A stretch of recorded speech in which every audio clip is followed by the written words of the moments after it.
Welcome to the PR in Lockdown podcast, your guide to PR and communications in a post-lockdown world. Produced by Access Studios in collaboration with the PRCA. I'm Rob Double, and in this episode, I'm talking to Roxy Kalha, Managing Director of creative PR agency, The Romans. Taking on the role of MD in January, Roxy provides us a fascinating insight into how she focused on people over profit during lockdown and is still set to come out of the pandemic growing as a business. Roxy, thanks so much for coming on the podcast. Thanks for having me. So let's just start on this absolutely sweltering day. We're recording it on, I think, one of the hottest days of the year. It feels like it from where I am. But just give us an overview of what The Romans is about and what you guys do. Yeah, so we are a consumer PR agency. We've been going 5 years now. We kind of bill ourselves as a creative agency that happens to sort of specialise in PR, but we do lots of other things, as many agencies do right now. And, I guess our, what we stand for is that, campaigns should be born out of culture. In terms of our planning, we always really look at like what cultural convergence points, are meeting the brief and also the audience, and really look at extrapolating that in terms of creative campaigns. So it's culture first, and then conversation will flow out of that second. Interestingly, so a lot of the stuff you're doing is creating content and creative campaigns for organisations. The most obvious question there is, what's been the impact of the pandemic and particularly lockdown in the UK for your clients in terms of what they're needing and also the demand more generally that you've got coming through? Yeah, that's a good question. So in terms of what they're needing, what we saw was we actually got a lot of work out in lockdown. Like a lot of agencies had to store. I think we got like 6 big campaigns out. And I think the reason why we were able to do that and carry on working quite hard for our clients was 2 things really. We made a decision at the beginning not to furlough anybody. And actually we talked about at the beginning, everyone's going to batten down the hatches in COVID. Like, what if we didn't? What if we ran out in the rain? What if we actually saw this as an opportunity? And we are a bit like that, and Joe's a bit like that. And we're like, what if we did something different? And I think because we have a dedicated creative team, headcount wise, we have like the biggest in the industry. And then we've got our dedicated account team. And yes, the account team are very creative. They're an amazing bunch, but we were able to continue to really, really service our accounts, but then also pivot, come up with new ideas that were able to kind of reflect the new normal. That word was sort of banned in our office, but reflect that and therefore be able to continue to produce work. And yes, some things were paused or changed a bit, but, actually we were able to continue working with them. And I think if you go on pause with clients or you're not really speaking to them every day, it's very easy to be forgotten.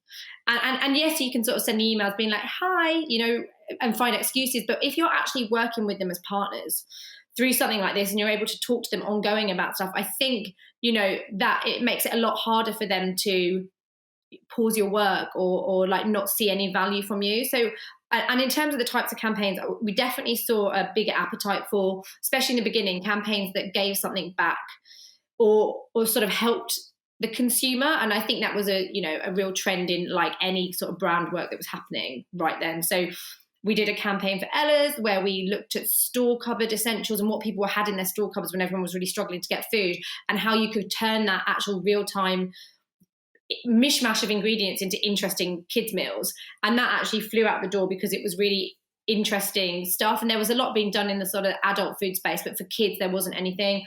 We did a piece with Robbie Savage talking about financial advice, but he was doing it like Margot Robbie in the Bath of Wolf of Wall Street. So that sort of creative cultural lens, but actually giving some really interesting sort of financial advice to the UK.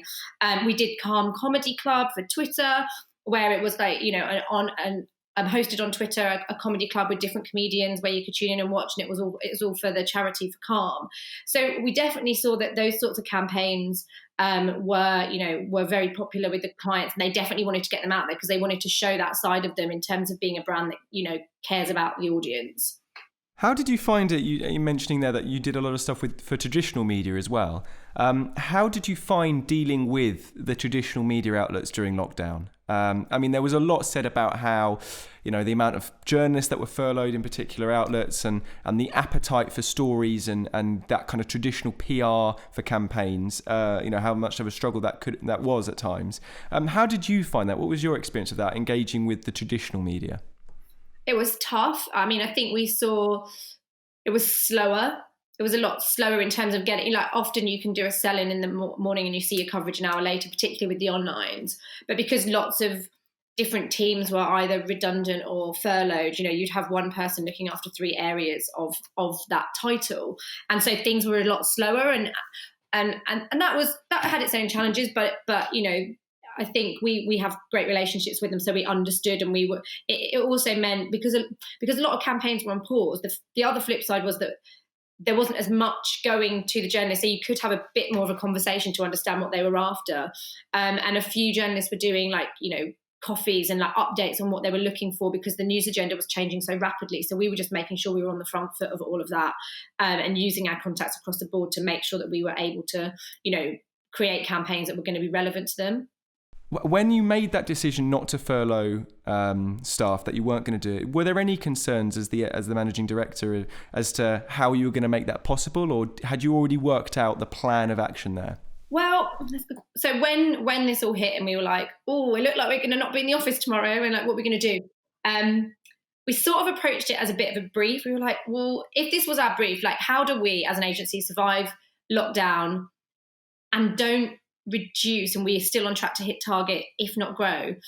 Crazy brief, how would we do it? And we just, we're like, look, we need, our teams are the ones that generally talk to the clients day to day. Yes, I speak to my clients, but in terms of the day-to-day delivery and the ones that they trust their brand ongoing with the media, it's the team. And if we start furloughing team members, we're going to be operating on a skeleton staff, and these clients, who are the lifeblood of our agency, are not going to be getting the service that they expect, and everything's going to go down. So we're just like, it doesn't make sense. However, we also knew that in the coming 4 weeks it was going to be a bit tough financially. Things were going to pause, and there was going to be a bit of uncertainty. We back ourselves to come out of this well. We generally have a track record of doing this, and it might be a bit arrogant and it's going a bit against the curb, but if you don't back yourself to be successful, then who does? And it's not like all new business was going to dry up. We just knew there'd be a hit. But what if we were the ones that won it? What if we were the ones that did okay? So we were like, but if we do, we need a team. We can't as a senior team be going out after new business if no one's looking after our clients, because they're the ones currently who we're servicing. And also organic growth, they're the ones we want to talk to. So we're like, furloughing just isn't an option. We did, as a management team, take I'd say it's not a pay cut, because basically we're paying it back to ourselves. We're like, what if we took 20% now with a view that it's a shortfall that we'll make up as soon as we do it, and we'll do it for a couple of months just to weather the storm. And actually it paid off. I have pitched twice a week pretty much for the last 6 weeks, and we've won 6 new clients, made 5 new hires across, and we're actually on track to grow. We're coming out of this a bit of a unicorn, but we're like, oh, we did it, because actually we're coming out in pretty good shape financially. That's really interesting, that you've actually taken on staff during lockdown, and indeed you're looking. We've taken 5 new staff, bringing them on in lockdown, 2 to come, 3 already on board. And do you see, just to bring the two together, do you see that your ability to have grown over this period and your ability to have won those clients and brought on these new staff, do you think that was a really significant factor in you being able to do that, was the fact you decided not to furlough staff? Was that was a real source of being able to facilitate what you're doing now? I mean, everyone says we've got a great team. They are amazing, and our clients love these people. There was no weak link. We needed to keep them on. We're not a big team. We don't have any fat. We're a very lean team, and they're all personal friends of mine. I didn't want to, if I could help it, have to furlough anybody, because it's just a waste of talent. They're amazing. So yeah, for sure. And I think the other thing, the factor was the fact that we have a dedicated creative team. So everyone could really focus on their core jobs. The creative team were constantly giving clients extra ideas, or being able to have the headspace to help them if the idea needed to pivot. We could do it pretty quickly because the creative team could get right on it. and we could carry on being there for our clients day in, day out, making sure they got everything on time, making sure we could give them, what they needed, and we were aware of the business complications and challenges and could react accordingly. And I think that whole thing allowed us to come out of this it's not been pleasant sometimes, but we've done all right. We have, it was definitely like when we said, let's just not weather the storm and batten down the hatches, let's run in the rain and work out how we can make this an opportunity. Not everything has to be, you don't always have to see it as a negative. Yeah. What were it sounds from everything you said that this period, despite the disruption, has been, you've seen the opportunities and you're actually growing as a result. But have there been any real challenges, I suppose, predominantly for you as the managing director of this period? Was there any moments or real things where it did get a bit tricky? For sure. So I officially stepped into the MD role in Jan.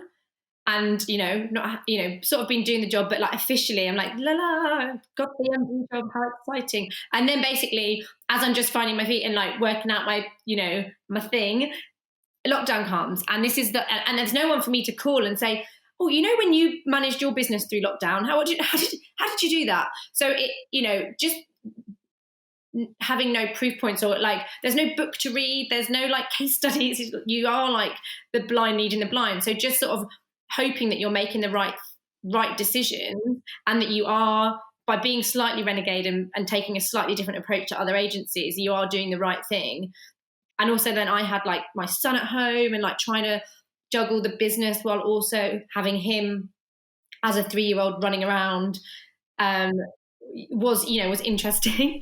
Interrupting Zoom calls, the usual. He literally comes on like with Darth Vader. He's like, "Hello, everybody. Here's Darth Vader." And I'm like, "Oh, get off! I'm that mum." But so yeah, personally and professionally, it was challenging. I suddenly felt very responsible for a lot.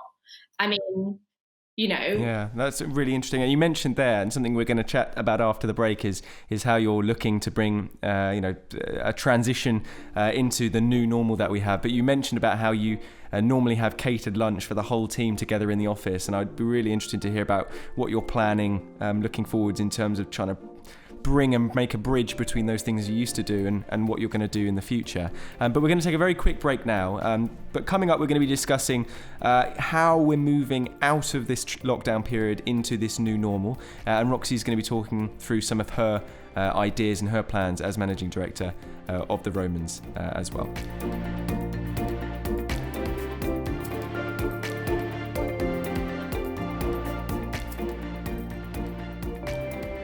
You were talking about, the fact that you haven't furloughed the team. The team have been working virtually over the past 3-4 months, is it now?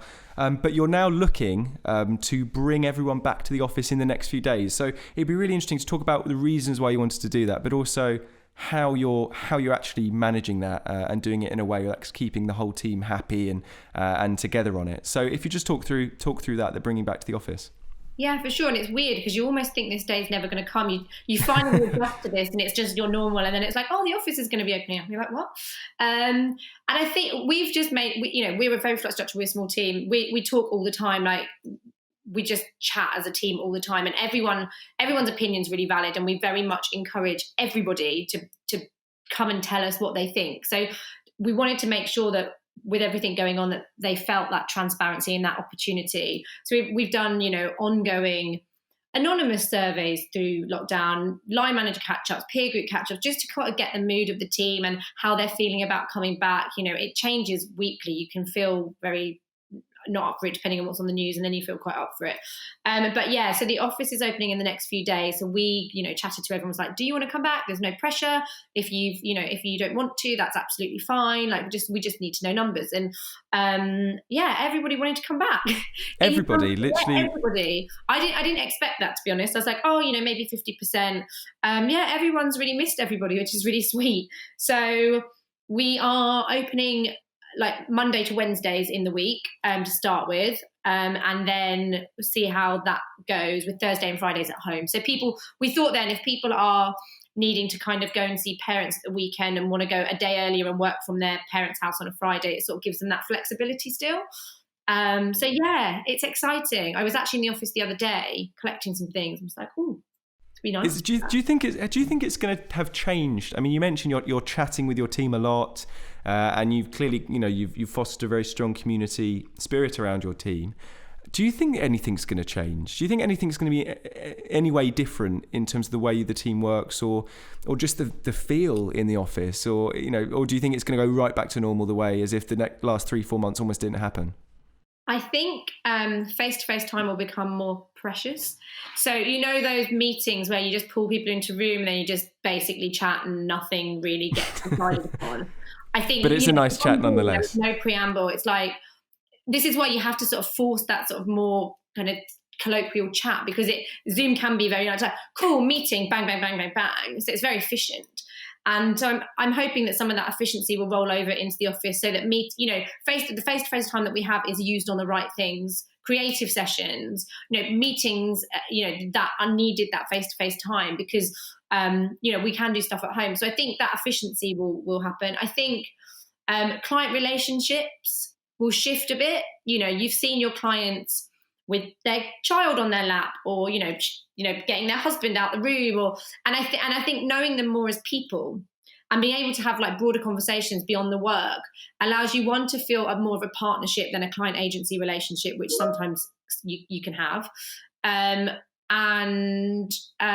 means that I think when you are pitching to them or talking about ideas, you can tap into their sort of non-work personas, like if they've got hobbies, or what they're sort of into, or how they operate it, you can kind of connect with them on a deeper level, which can only help when creating work for them in the future. So I think those two things will be different. So that's interesting. So do you think that you've, as the manager, have got to know the individuals in the team better through the fact that the way you've had to talk to them, and you've almost got to a bigger insight into their personal lives through the whole Zoom way of working, and basically having to work from their own home with their kids around and everything like that? Is that sort of how you're feeling?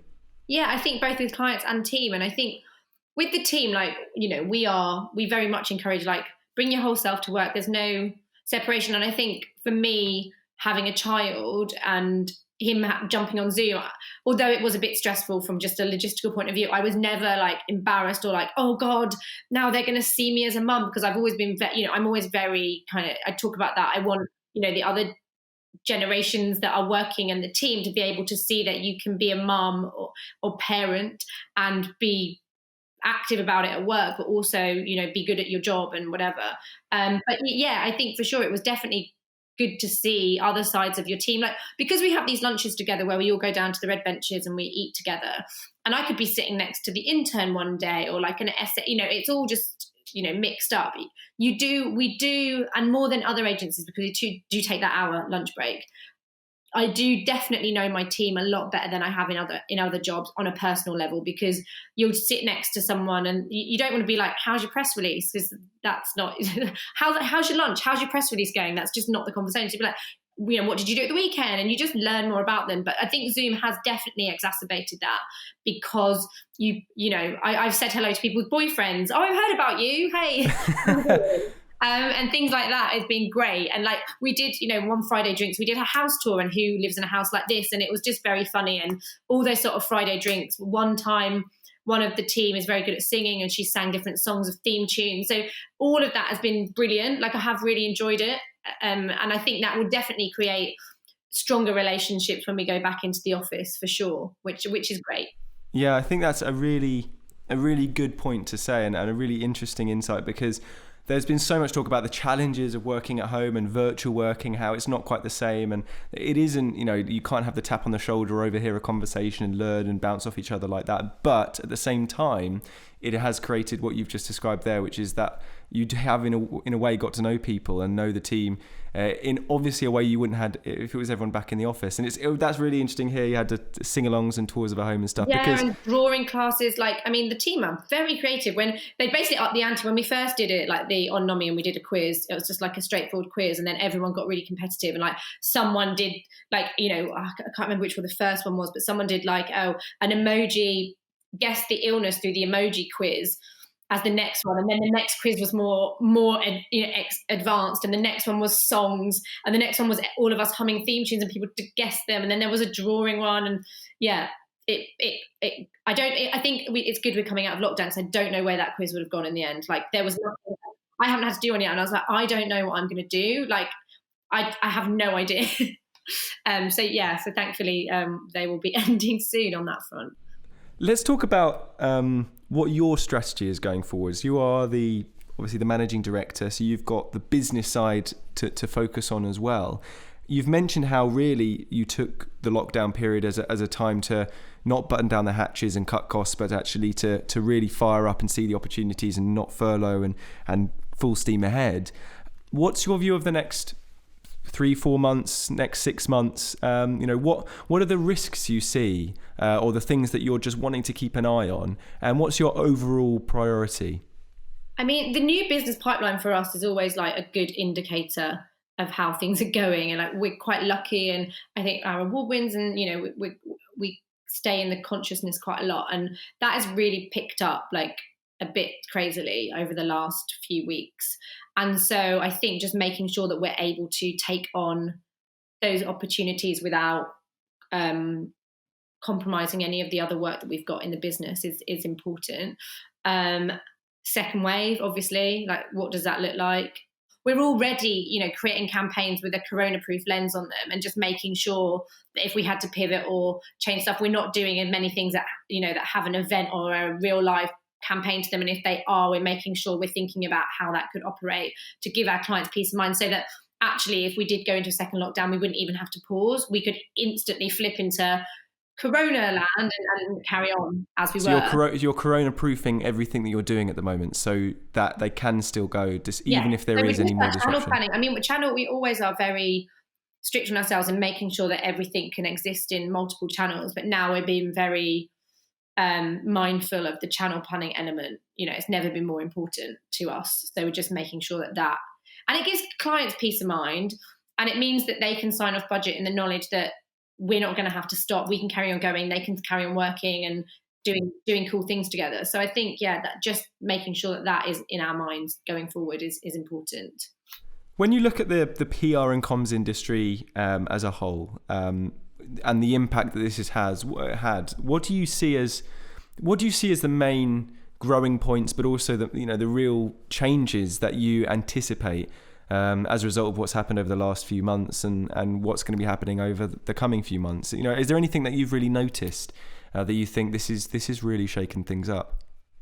I guess what I'm hoping is that your clients have seen like the value in PR, like, especially, and not maybe even your day-to-day clients, but the sort of broader marketing teams that generally tend to probably give the bigger budgets and the bigger briefs to the ad agency guys, could see potentially, when a lot of those had to, because they're producing stuff, had to sort of pause, that we can still communicate stuff on their behalf. And so ideally seeing more of those, I guess, agency agnostic briefs, where it's about the idea, and like we can, I'm not saying we'd always be the right fit, but actually being able to have a crack at them a bit more would be great.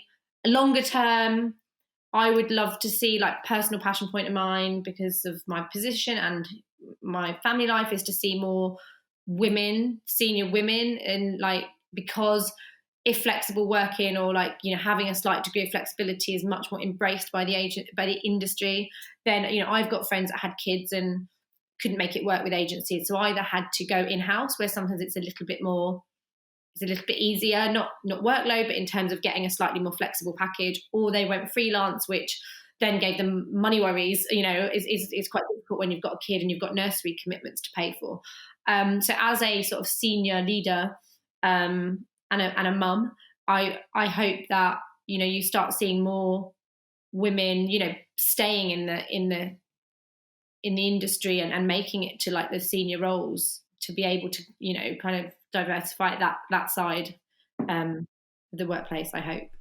That's really really interesting. Really good point. It's mentioned as well previously on when the PR Network, who are a virtual agency, were on. The co-founders there mentioned how the virtual world could see returners, parents and particularly mums who are returning to the industry, it'll be easier for them to be able to do that as well as continue commitments. There are a lot of have. brands out there that target mums. You've got to have us in the conversation, and that's why I'm very aware that within my team I'm a bit of a role model. That they're not, a lot of them aren't there yet in terms of having kids, but I think just making sure that they can see that you can do both and be involved in, but also have a senior job. And a lot of them have said that to me. It's like, it's great to be able to see that. I've seen it before where mums just they just look stressed all the time, so they're just running from one thing to another, and everything is just not. And I don't do that. I'm quite lucky. I leave loudly at 5, or my team will be like, Rox, it's 5 o'clock, you need to go and get Rufus. And I'm like, oh, just one more thing. And like, no, you need to go. Which is amazing. To be honest, when I was that age and like people were running off to collect their kids, I think I was a bit like, oh, right. It's all right. It's all right for them to leave. I was very different, back in the day, like that's really bad. But I was a bit like that. Whereas my team are amazing. They're all most of them are under 30, and they're the ones going, you need to get back, like, which is amazing. And I'm really proud of them for that too. Roxy, if people want to get in contact both with you and also the Romans, the agency as well, what's the best way to do that? Probably on Twitter or Hello Romans, or probably on Twitter. Excellent stuff. Roxy, thanks so much for coming onto the podcast. It was really, really fascinating to hear how you're doing and how the Romans are doing as well. And thanks for listening as well to the podcast. Don't forget, this is an ongoing series. So if you like what you're hearing, you can subscribe on your preferred podcast library. Or if you prefer watching podcasts, this is available as a video podcast as well. Just search PR in Lockdown on YouTube and we will hopefully be there. You'll see Roxy and I's smiling faces back at you. Thanks so much again for listening, and we'll see you again on the next episode. PR in Lockdown is presented by Rob Double, and the guest this episode was Roxy Kalha, Managing Director of The Romans. It is created by Access Studios in collaboration with the PRCA.